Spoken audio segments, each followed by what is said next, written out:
Hello everyone and welcome to another episode of JDM Masters, and today we are going to show you around the Tokyo Auto Salon. It is 2020 and this is an awesome event for car enthusiasts, JDM fans, tuning fans. This is literally perhaps the most famous exhibition event in Japan and maybe around the world for Japanese car enthusiasts and of course JDM fans. And it's got a long history, which we're going to talk about in a little minute. But just to show you a little bit of where we are in Makuhari Messe. And the name says Tokyo Auto Salon, but the location of Makuhari Messe is actually in the neighboring prefecture of Chiba. 45-minute train ride from the center of Tokyo, so those of you who want to come by train or if you want to rent a car, it's a 40-minute drive. And it's past Disneyland, it's along the seaside. It's really nice. It's a huge exhibition hall where they hold a lot of events.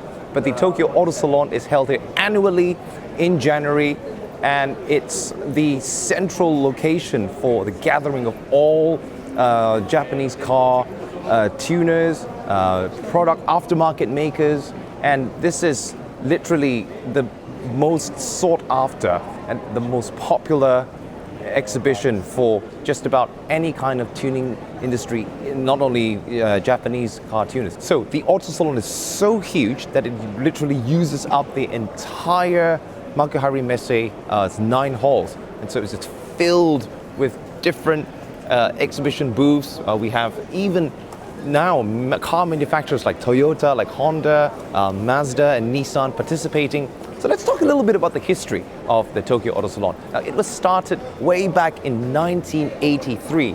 It was started by Daijiro Inada, who was the creator and the editor of a famous tuning magazine called Option. A little story about the reason why the Auto Salon started. It was actually a gathering point for Japanese auto industry companies and players to gather after the end of the previous year and for the beginning of the year. So in Japan, there is a culture with something called Bonenkai. Traditionally in Japanese business corporate culture, it is customary to visit each other's companies, to pay greetings and visit for the good business year done for the previous year.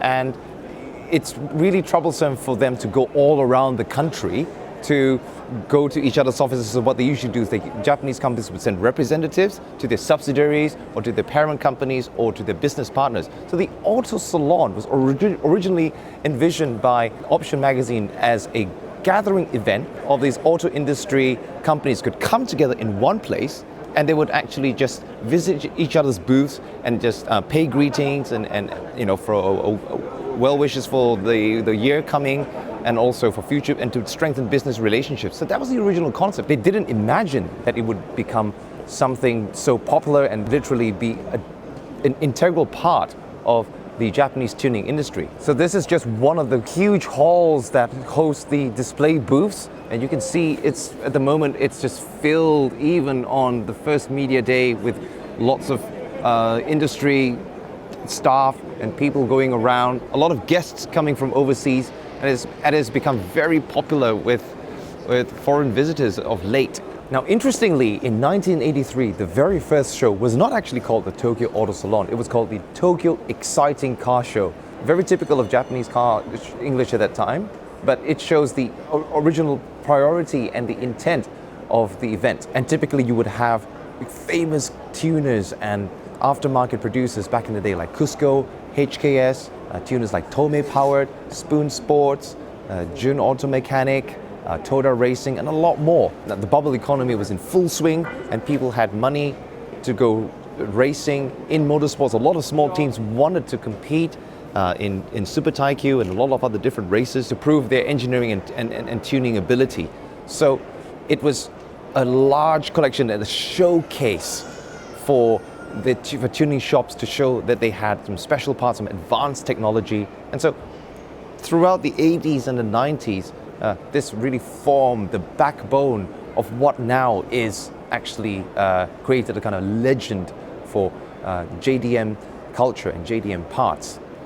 Fast forward to the 2000s, as the economy started going down a little bit and the tuning industry started wavering, and as also auto manufacturers started producing less and less sports cars. This also took an effect on the aftermarket industry and the tuning industry.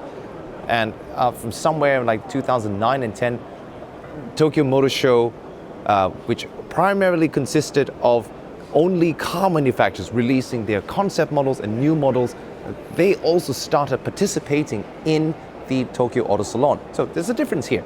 The Tokyo Auto Salon is held annually in January, whereas the Tokyo Motor Show is held biannually. So that's once in 2 years, and it's usually at the end of the year.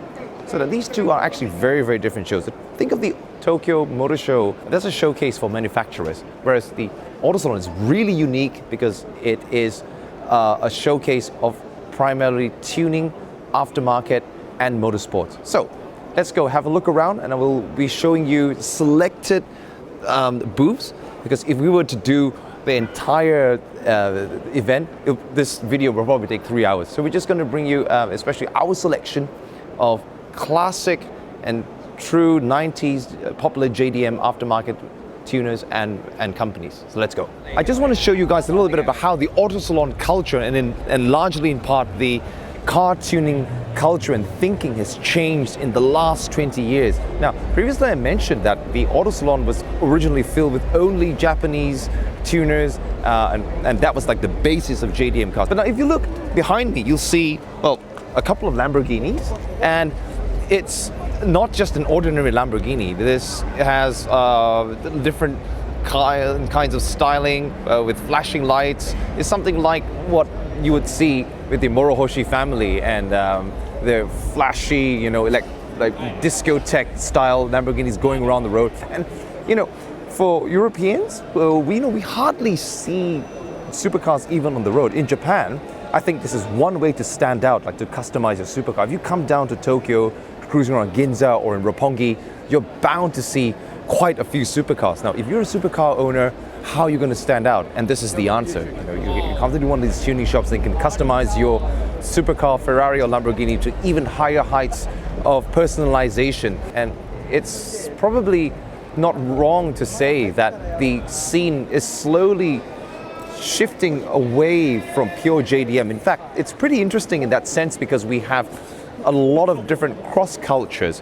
We have some original cultures taken from, for example, USDM or European style, and the Japanese tuners actually put their own little twist in it to make it very, very Japanese, but it's not quite JDM. But let's go check out what other kinds of styles. On this side, I see some American cars.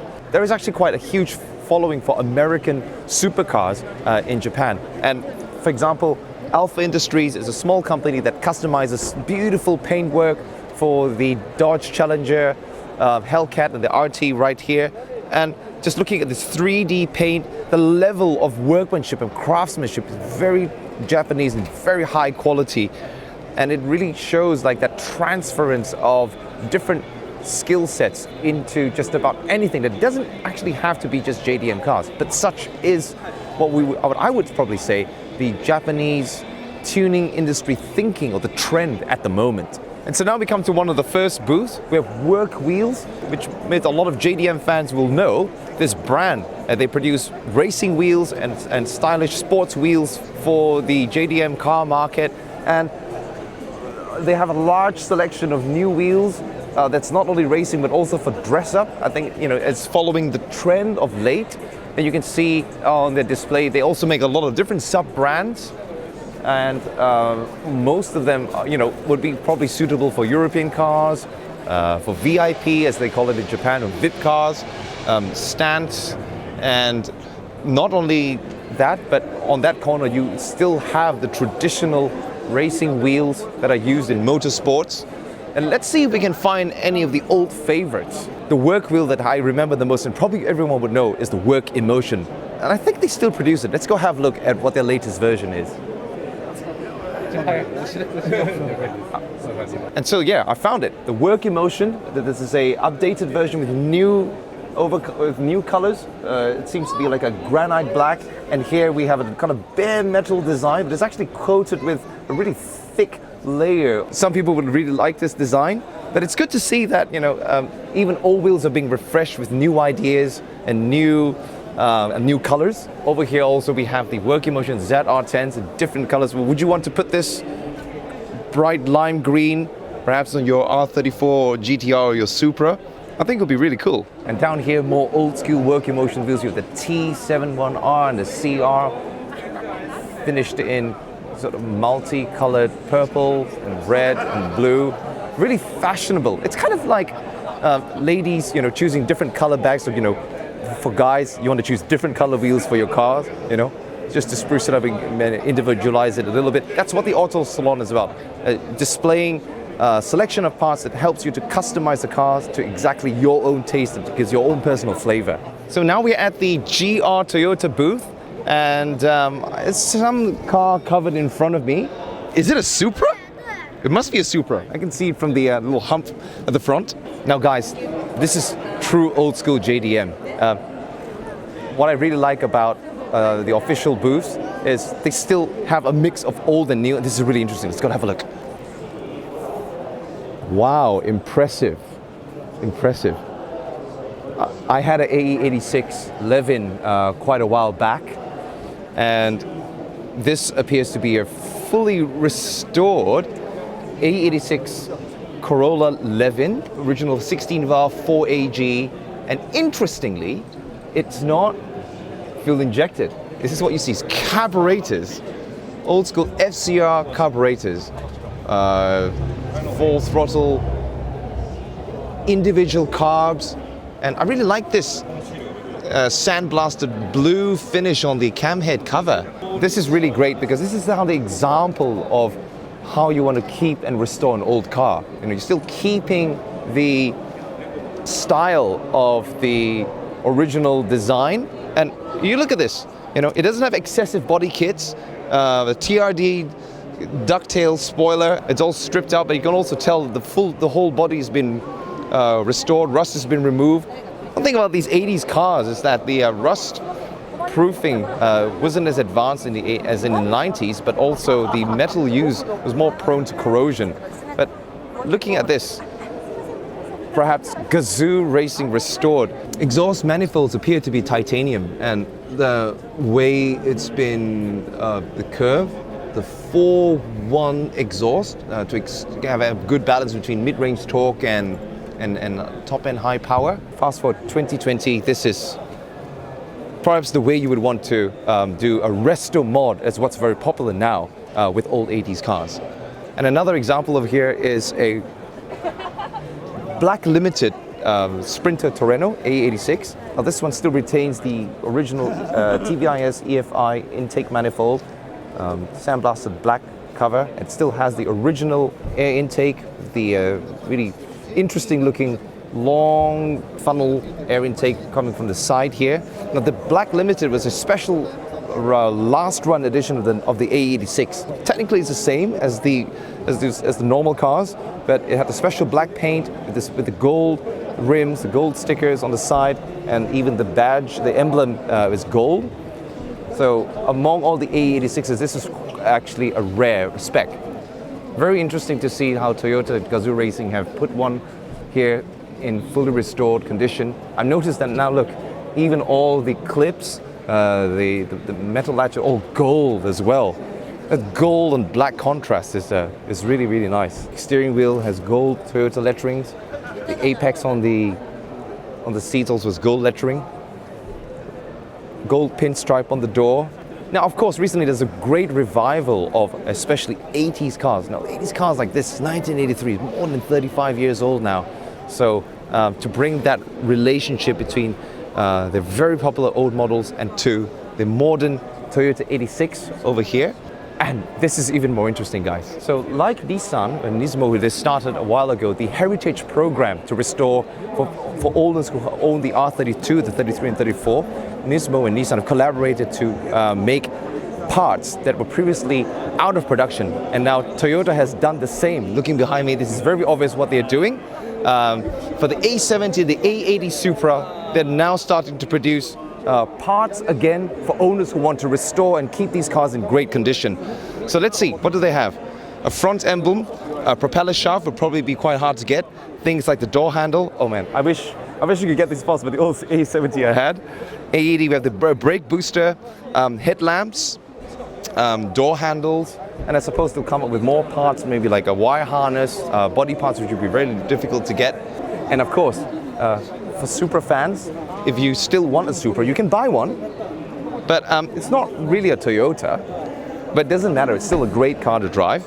Although hardcore fans would probably disagree and say, well, look, it's engineered by BMW, but it does have the design motors of the A80 Supra. Being obviously a manufacturer coming into the Auto Salon, they're not going to go too crazy on modifications to the body kit. Mostly like just aftermarket official parts that gives a bit more customization, and they'll probably sell this in their catalog. We're at the stage of the Toyota GR Gazoo Racing, and this is the premiere of the launch of the new Yaris WRC road car. And as you can see, it looks very different from the existing road car. And let's look at the specs.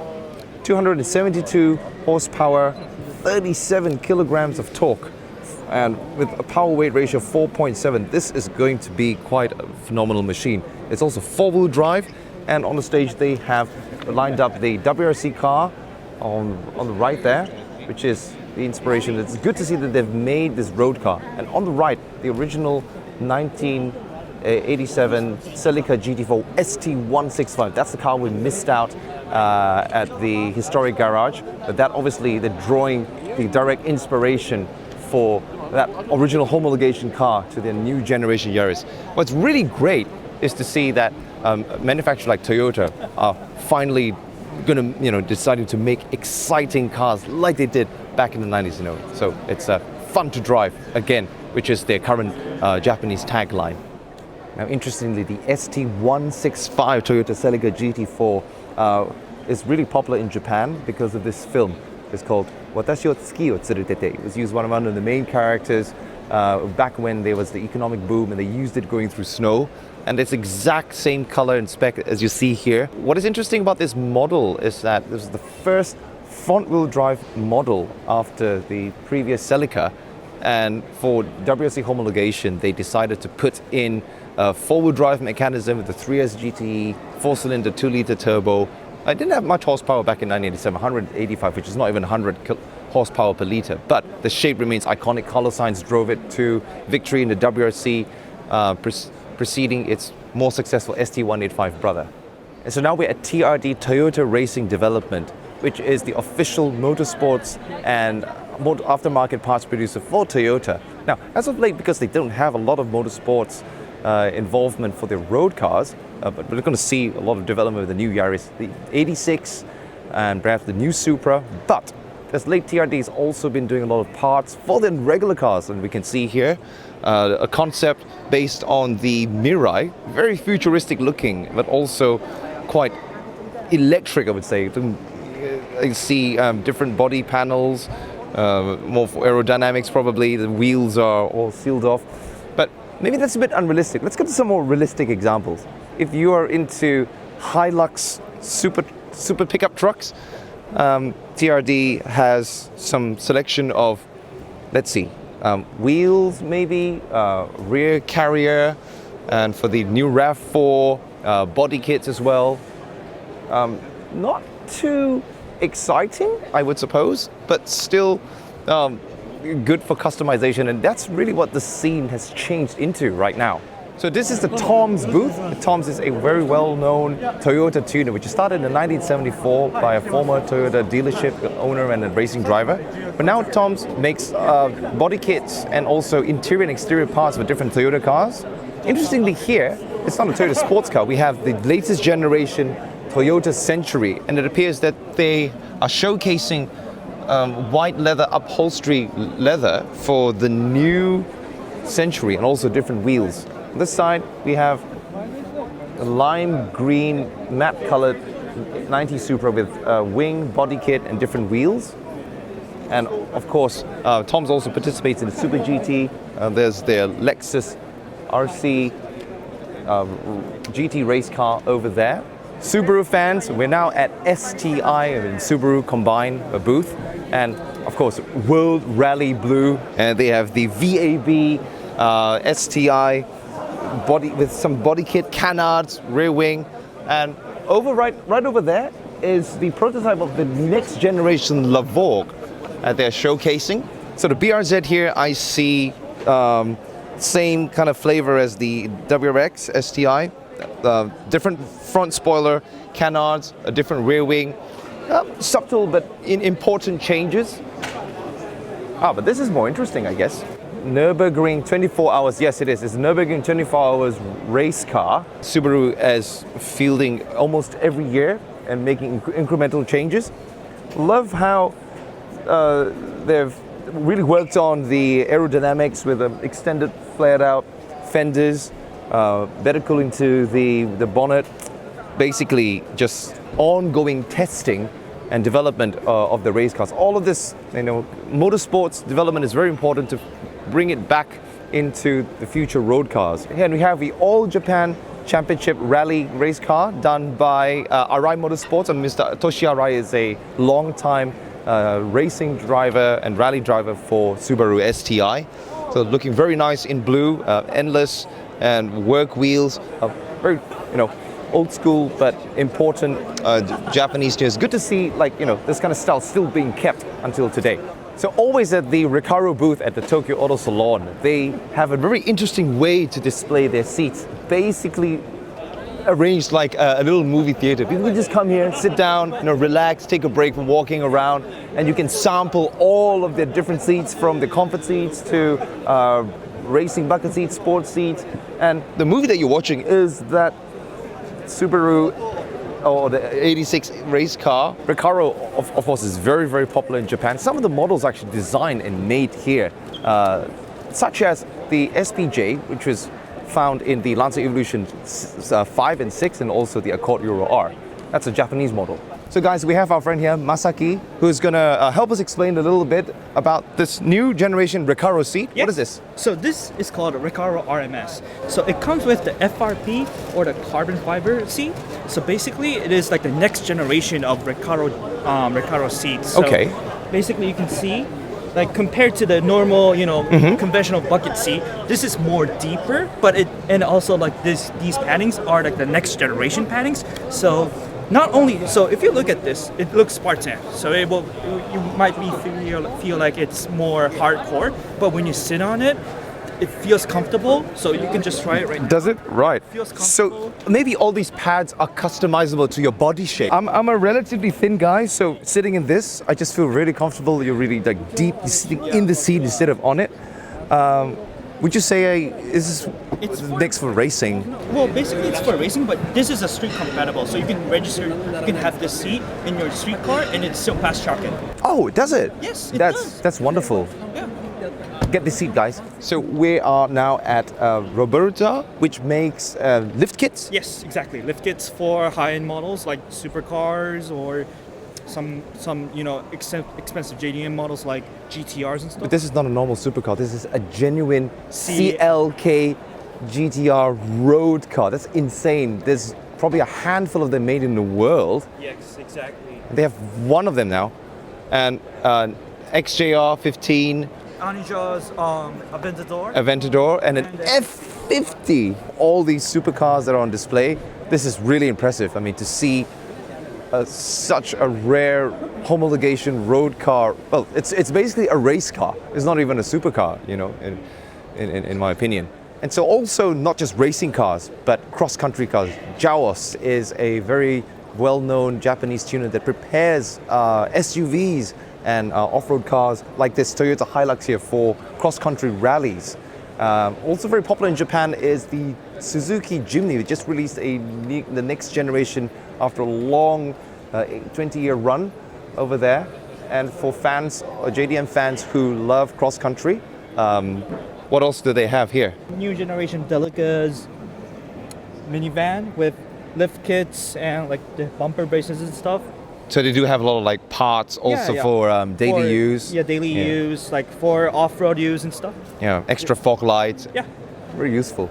Stance is now very popular even around the world, but the Japanese have already done this way back in the 80s with something called shakotan, which means slamming the car by cutting the springs, going really low down. And the modern style perhaps maybe combines stance and shakotan styles using old cars like this Nissan President right here. with newer kind of colors in the interior. And so this is trying to show the kind of a more refined or proper way to do your stance cars. Very different from, of course, racing, but it's still an integral part of the JDM culture. What is VIP? VIP is like the Japanese underworld style, the cars with you get like a black sedans, you lower the cars and stuff. Okay. So they added a little more twist with modern styles by combining with stance, and so that's kind of like a newer generation VIP car. Understood. We hit M Speed. It's a wheel manufacturer for luxury styles and also the VIP styles. And we go over here, the current generation, actually the next generation Toyota Crown. Now, lately the Toyota Crown's taken more of an European sort of styling, and even in the handling, the Crown has a selection of a 2-liter turbo and also a big V6, and looking really nice in the classic Toyota Pearl White, and also the 90 Supra here. Most of the manufacturers of aftermarket parts in the Auto Salon in this hall tends to be of this sort of category, where it's more exterior styling, it's more of a dressing up, as they say in Japan. But I find that this one's quite mild, where it's just wheels, lowering the car down a little bit, and subtle body kits, which adds to maybe a more exclusive or luxurious feel. But I'm seeing another classic JDM car in the corner there. I spy a red A80 Supra. And that's going real old school. And I think I know whose car this is. Max Orido's, right? Max Orido. This is Max Orido's car. Max Orido's Is this A80 Supra. Is this personal car? It's his personal car, exactly. Nice. So Digicam is like the Max Orido's, His own brand? No, it's not his own brand, but he teamed up with Digicam a lot. So his past drift cars had a Digicam sponsored sticker on it. So Digicam makes like the lug nuts, like the titanium ship knob, and like the spacers for JDM cars. And also racing cars, right? Also racing cars too. That's why like D1s, they used like a lot of spacers, wheel spacers from Digicam in order to make a good angle. Can you tell us more about Orido's car? What kind of modifications does it have? I see through here there's a carbon fiber engine head cover. So basically this aero is so it's called Redox aero. So Redox is like Max Orido's original aero brand back in 2000s. Oh, okay. This aero was built with like in collaboration with the Barris, which is now it's more famous with the carbon fiber aero bits and stuff. Right. Max Orido and the Barris teamed up and built with this aero, and this design is it was built in 2000s, and people still use it. People still buy these aeros in today, which is now an almost 20-year-old aero. I like this carbon fiber, sort of like a wheel diffuser bit. It's very unique, isn't it? It's very unique. Yeah, it's like a little bit wider than the stock ones. And also you can see here, this car has a Project Mu front calipers with the Advent GT. It's pretty still very old school. Old school. But in a newer technology parts, like this Advent GT is relatively new wheel compared to other Advent wheels and stuff. I would say this is perhaps more like the true JDM spirit, like melding old school with modern technology. Yeah, because Max Orido likes these kind of stuff, so that's why he loves all those like tuning. Right. And there's the man himself. I guess now the trend is also moving more towards lifestyle. Now, even though Japan doesn't really have a lot of natural environments for really hardcore off-roading, but Japanese do love having large SUVs that look really tough. So modifications like Wrangler, the true all-terrain tires, lift kits. You see a lot of four-wheel drives with lift kits in Japan, and maybe this is the style that's aimed towards them. Such is also a trend that's part of the variety of different tuning styles.